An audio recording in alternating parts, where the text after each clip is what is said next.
A mob beat to death 50-year-old Iklok after rumors that his family had allegedly consumed beef. His 22-year-old son Danish is in hospital with critical injuries. मेरा नाम सरताज है। मैं air force में काम करता हूँ। मुझे सुबह के टाइम ही खबर मिल गई कोई 5 साढ़े 5 बजे करीब कि फादर का इंतकाल हो गया है। बस फिर फादर का अंतिम संस्कार किया। फादर को मैंने देखा था लास्ट डे, जब देखने पर भी रो काँप जाए। और फिर मैं हॉस्पिटल गया तो दानिश की भी हालत बहुत ज़्यादा ख़राब थी। डॉक्टर बोल रहे थे कि 1% चांस है कि इसके अगर ये बच जाएगा तो। लेकिन दुआ थी, दुआ की ऊपर वालों से, बहुत जगह दुआ हुई, पूरी दुनिया ने दुआ करी क्योंकि सब जान चुके थे। तो ऑपरेशन लास्टली वो उसको होश आया कई दिनों बाद, कुछ उसमें हलचल हुई। अभी मैंने उसको नहीं बताया कि पिताजी के एक्सपायर हो गए हैं क्योंकि ब्रेन में गहरी चोट थी। तो गवाही तो नहीं दे पाएंगे ना? अभी तो नहीं दे पाएंगे। मेरी बहन आपकी दे पाएगी? जी हाँ, बहन ने, क्योंकि ये सब जो हो रहा था वो सिस्टर की आंखों के सामने हो रहा था।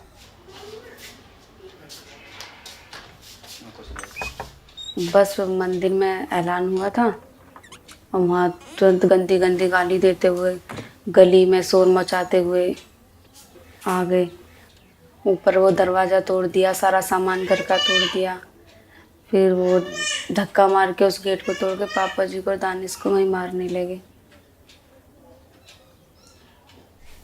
मंदिर में ऐलान की आवाज़ आने के बाद कितने समय में लोग पहुंच गए आपके घर? 5-10 मिनट में, उससे पहले आ गए हम। बिसाड़ा गांव में रविवार रात 10:30 बजे मंदिर से अचानक एक घोषणा होती है कि गाय को काटकर खाया जा रहा है। उसके बाद में अखलाक के परिवार पर हमला होता है, घसीटकर अखलाक को मार दिया जाता है। हमारे साथ मौजूद है सुखदास महात्मा, जो कि इस मंदिर में पुजारी है और ये यहीं पर रहते हैं। उन्होंने कहा कि ये कह दो कि सड़क पे बड़े ट्रांसफार्मर पे किसी ने गाय काट कर डाल दी, ये आदमी इकट्ठे हो जाए। बस इतना। आप जब वहाँ घटनास्थल पे पहुंचे जहाँ पर आपने कहा था गाय कटी हुई पड़ी है, आप वहाँ पर आपने देखा जाकर के बाद में गाय कटी हुई थी? भैया हमने तो वहाँ पर कुछ भी नहीं देखा। हम तो जब गए ना वहाँ से, हम तो पुलिस वहाँ तो इतनी फोर्स थी, वहाँ देखने को किसको मौका मिल रहा था। जो कहा जाता है कि पुजारी को भी उकसाया गया कि आप इस तरह का अनाउंसमेंट करो। हाँ, मुझे बाद में मीडिया पर पुजारी का बयान सुना। असलियत मुझे मालूम नहीं कि वो उसमें उनके साथ थे या नहीं थे। पुजारी ने नाम नहीं बताया उनका और उसके बाद से वो गायब हैं। गायब है? हाँ, उसके बाद से उनके पता नहीं है, ना ही पुलिस ने उनकी कोई खोज खबर की है कि वो कहाँ है, क्योंकि वो मैन चश्मदीद हैं कि जो लड़के पहचान सकते हैं कि इन्होंने करवाया। घर में घुसे वो, बस किसी के हाथ में लाठी के डंडे, बेड के नीचे से ईंटें निकाली, उसको मारने लगे। भैया को, पापा जी को टांग पकड़ के घसीटते हुए ले गए बाहर। पापा जी को और हमें बात करने का मौका ही नहीं दिया उन्होंने। बस कह रहे थे कि तुम्हें जिंदा नहीं छोड़ेंगे, तुमने गाय काट दिए। आपको बताने का मौका नहीं मिला कि आपके फ्रिज में तो मटन था? नहीं।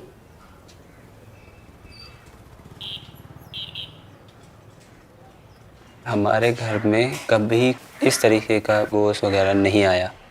हमारे घर पे इवन कुर्बानी भी नहीं होती है। और क्योंकि हमारा घर बिल्कुल एक लास्टली कोने में, डेड एंड गली में है। हमारे घर का भी आने का रास्ता भी वही है और जाने का भी। और हमें 50-60 घरों से दूर हैं सभी के सभी, उनके वहाँ से होकर जाना पड़ता है। ऐसा हो नहीं सकता कि आप किसी चीज़ को लेकर जाओ और किसी को पता ना चले। गाय, बैल, बकरी सभी को पता लग जाना है क्या जा रहा है, क्या आ रहा है। ईद के दिन, त्यौहार के दिन कि रिश्तेदारों में से कुछ गोश्त आता है, चाहे वो छोटे से छोटा मुसलमान क्यों ना हो। ईद के त्यौहार के दिन कुछ ना कुछ गोश्त मिल ही जाएगा, क्योंकि एक प्रथा है ये। उसके बाद रात को कोई 10 साढ़े 10 बजे के करीब मंदिर पे अनाउंस करके इकट्ठा करना गांव में कि बहुत मुश्किल बात होती है, क्योंकि ज़्यादातर लोग सो जाते हैं। लेकिन वहाँ पर अनाउंस हुआ है और गली में शोर हो गया है। इससे साफ जाहिर था कि लोग पहले से ही मौजूद थे, कि किसी को भेजाया गया है कि अनाउंस करके आ जाओ। इसके पीछे कारण क्या हो सकता है? ये क्यों कि आपके फैमिली के साथ क्यों? जहाँ तक देखो, ये मैं एक्चुअल में नहीं कह सकता कि ये हमारे ही साथ क्यों हुआ है, क्योंकि हमारी किसी से कभी कोई लड़ाई नहीं रही, कोई अनबन नहीं रही। और ज़्यादातर पापा जी जो काम करते हैं, लोहार का काम करते हैं, और गांव में अकेले लोहार थे जो खेती में यूज होने वाले टूल्स हैं उनको मेंटेनेंस करते थे उनकी। और वो एक ही काम नहीं, कई सारे काम और भी जानते थे, नल वगैरह गाड़ना, सिलाई मशीन का काम। कि अगर पड़ोस में कोई लाइट ख़राब हो जाती थी या फिर शादी होती थी तो पापा जी सारे काम ऐसे ही करते थे फ्री में। किसी की रात में भी लाइट चली गई, रात को 10-10, 11-11 बजे भी बुला कर लेके जाते थे और ठीक करवाते थे। तो मेरी नज़र में ये दूर दूर तक भी ऐसा नहीं था कि कहीं किसी से लड़ाई रही हो। हिंदू मुसलमान का उनकी दिवाली तो होली कुछ भी आता था उनके यहाँ से हमारे घर आता था, और हमारी ईद वगैरह कुछ होती तो उनके यहाँ जाता था। खूब अच्छे से था, कभी किसी से लड़ाई कभी कुछ हुआ ही नहीं था हमारा। ताऊ जी के बेटे और बहू थी, उनकी बेटी थी एक और 2 बच्चे थे। वो पड़ोसी के घर पे छुपे थे, वो तो दीवार कूद के उनके घर में छुप गए थे।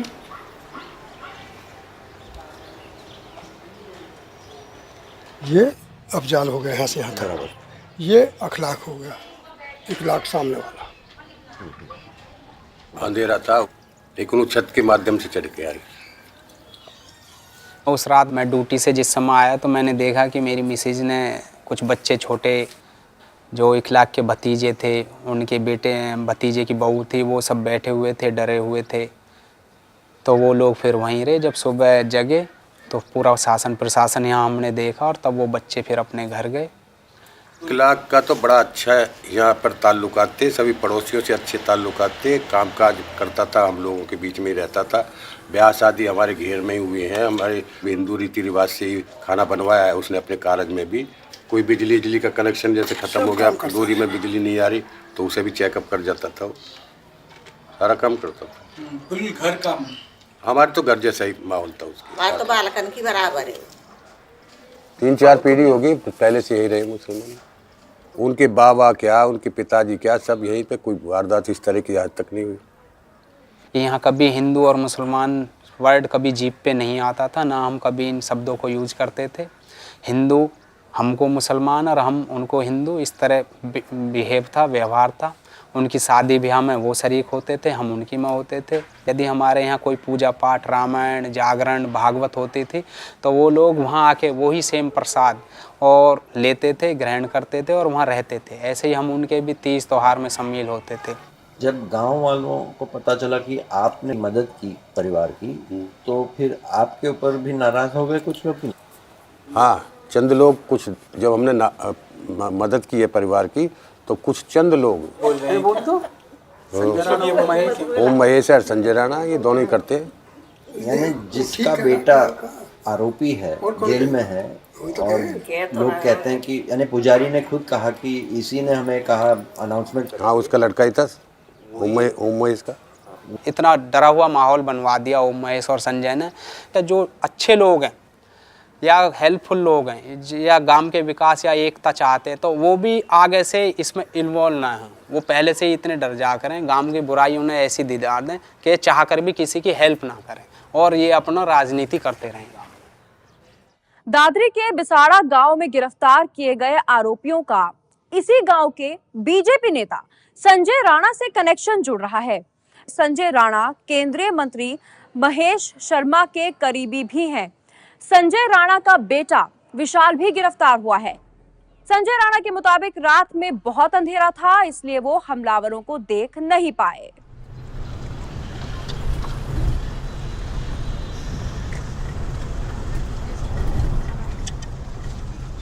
शुरू में तो मुझे तो मालूम नहीं है कि मैं तो यहाँ पे सो रहा है, मुझे नहीं मालूम। अनाउंसमेंट हुआ कि ये हमारे यहाँ मंदिर में है, उसकी भी मालूम नहीं है मुझे तो खाली तब मालूम पड़ी है जब पुलिस मेरे यहाँ दरवाज़ा कूद के ऊपर से अंदर आ गई।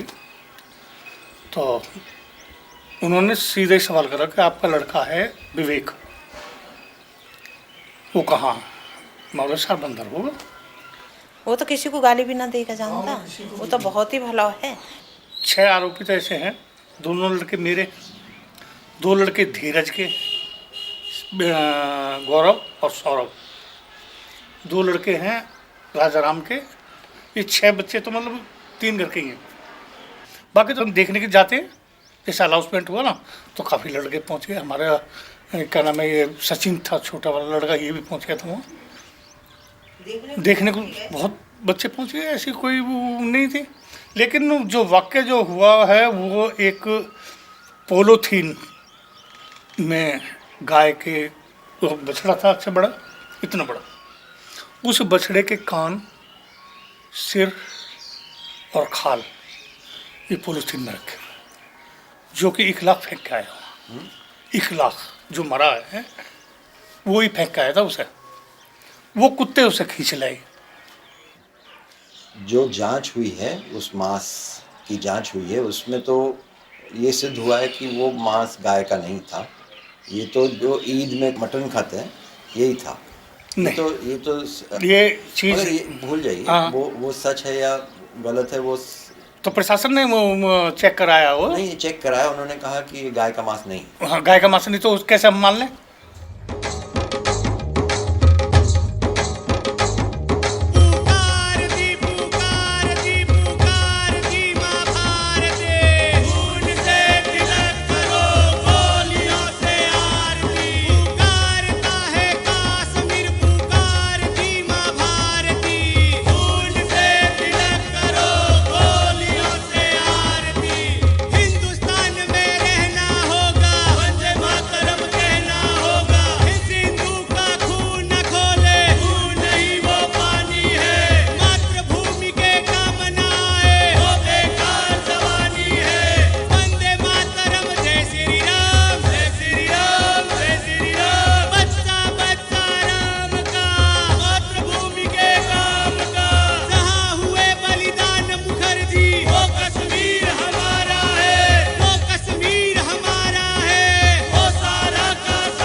આખા ગામમાં બીમારી ફેલાવી આમાં કોઈ બીમારી લાગી જાય નાના નાના બચ્ચા મરી જાય ચારો કોર ફેલી જાય ના ઘર તો ઉડીને ઠેઠીને તો આવો બધે અરે બધે ઈ તો ફરે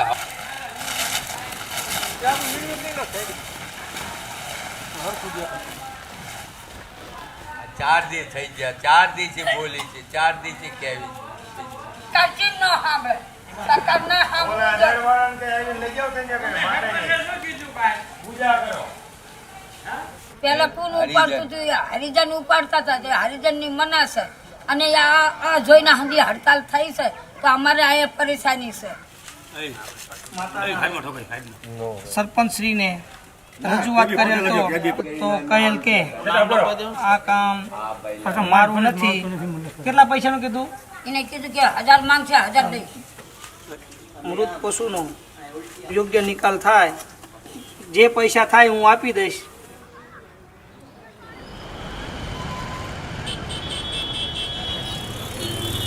ऊना में 4 दलित लड़कों को गौरक्षक गुंडों ने सिर्फ इसलिए पीटा कि वो मरे हुए जानवर की चमड़ी को निकालकर अपने घर की आजीविका उससे चलाते थे। कई मुसलमानों के साथ है अभी तक जो होता था, अब दलितों के साथ हुआ, आगे दूसरों के साथ होगा। तो ऐसे तो बड़ी आबादी सेक्युलर लोग हैं, बहुत थोड़े से लोग हैं जो देश में तूफान नाच जात के नाम पर फैलाना चाहते हैं। उसको रोकना हमारा एक नागरिक की हैसियत से हमारा फर्ज बनता है। क्या खाया कि नहीं खाया, क्या पहना कि नहीं पहना, ये एक वर्तमान युग की आवश्यकता नहीं है। बीच में एक जो हृदय में जो विभाजन हो चुका है उसको वापस जोड़ना है। गाँव में या शहर में अंधेरा तेरे घर में, तू काहे काहे हिंदू, तुझे हिंदू ने ठुकराया, मुस्लिम बना जब तू काफिर तुझे ठहराया, बपतिस्मा लिया फिर भी यीशु को तू न पाया। बदलनी है जिंदगी दलित मेरे भाई, बदलनी है जिंदगी दलित मेरे भाई, झुक के नहीं चलना ऐलान दो दुश्मन को, अब झुक के नहीं चलना ऐलान दो दुश्मन को, अब झुक के नहीं चलना ऐलान दो दुश्मन को।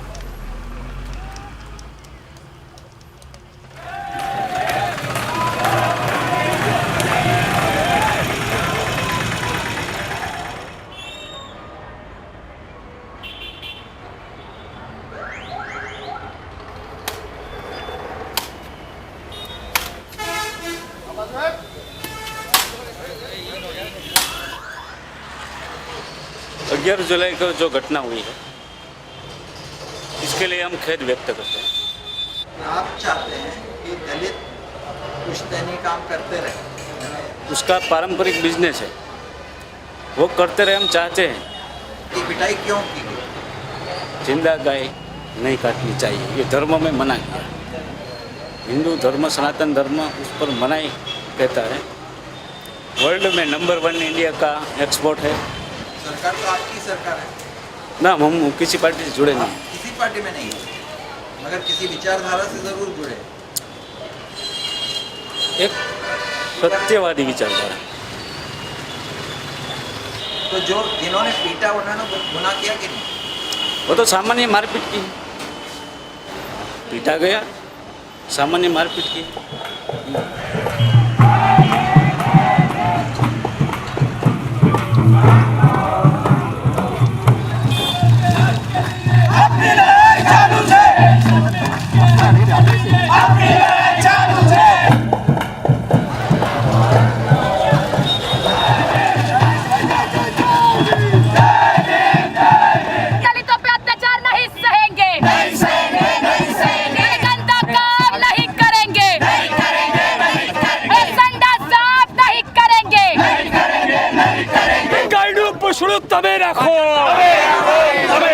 अरे गुजरात सरकार होश में आओ।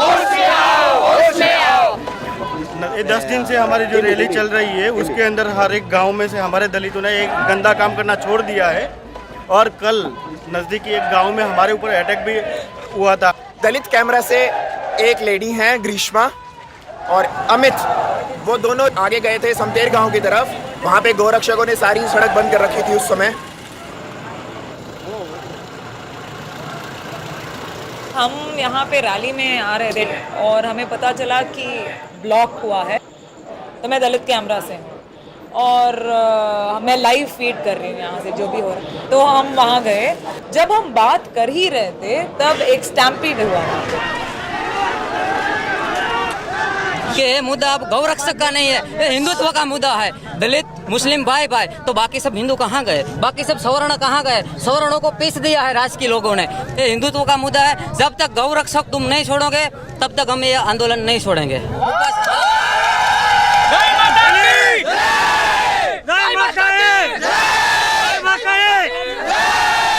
मेन स्ट्रीम मीडिया दलितों के ऊपर जो अट्रॉसिटीज होता है वो कवर नहीं करता, इसीलिए दलित कैमरा को फॉर्म किया गया है।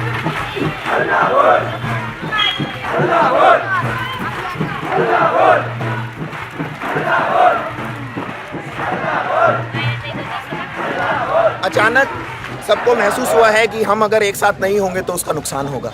कर्नाटक से लोग हैं, बिहार से लोग हैं, यूपी से लोग हैं, मुंबई से लोग हैं। क्यों मेरे घर में अगर लोग आते हैं और दलित परिवार से हैं तो उनके बर्तन अलग रखे जाएंगे?